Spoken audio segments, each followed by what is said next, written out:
what we see is that there are still some pressure points in our hospitals.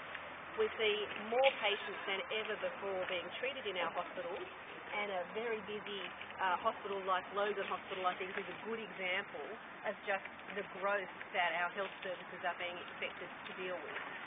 What the report confirms too is that some of the pressure points continue to be emergency departments and elective surgery, and many of you would be aware that these are two areas where the Rudd government has been investing heavily and working with our state colleagues to reduce the pressure in this area. For example, Queensland received about $27 million for elective surgery to clear in particular those waiting on the long wait period for elective surgery. Queensland far out exceeded its target. We are now rolling out investments in building extra elective surgery theatres around the country. But one of the key reasons I wanted to be here with Brett and Paul today is that we have also invested $750 million in emergency departments, and the Queensland Government has allocated $44 million of that to building a new and expanding the emergency department here at Logan Hospital. And I think this is a good example of what we can achieve in health where you have more investment from the Commonwealth and good cooperation with the states and territories.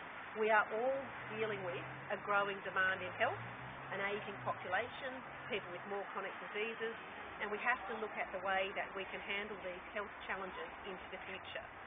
I've received today 3 very important health reform pieces of work commissioned by the Rudd government when we were first elected: the Health and Hospitals Reform Commission, a report from the Prevention Task Force, and the first ever National Primary Care Strategy. All 3 of those were very strategic pieces of work that we've asked experts to undertake to give us recommendations about how our health system should look 10 and 20 and 30 years into the future. They're very detailed reports, comprehensive work. We intend to look closely at the reports, consider them carefully, and will of course then publicly release them in due course. But we thought it was important to be here today, on the day that the State of Our Hospitals report is being released, to highlight the investments and the new partnerships that has been delivering to hospitals across the country. And I'm, as I say, very pleased that Brett and Paul are here to do that with me. We might just open up to questions. I'm also happy to give people an update on swine flu if anybody needs that.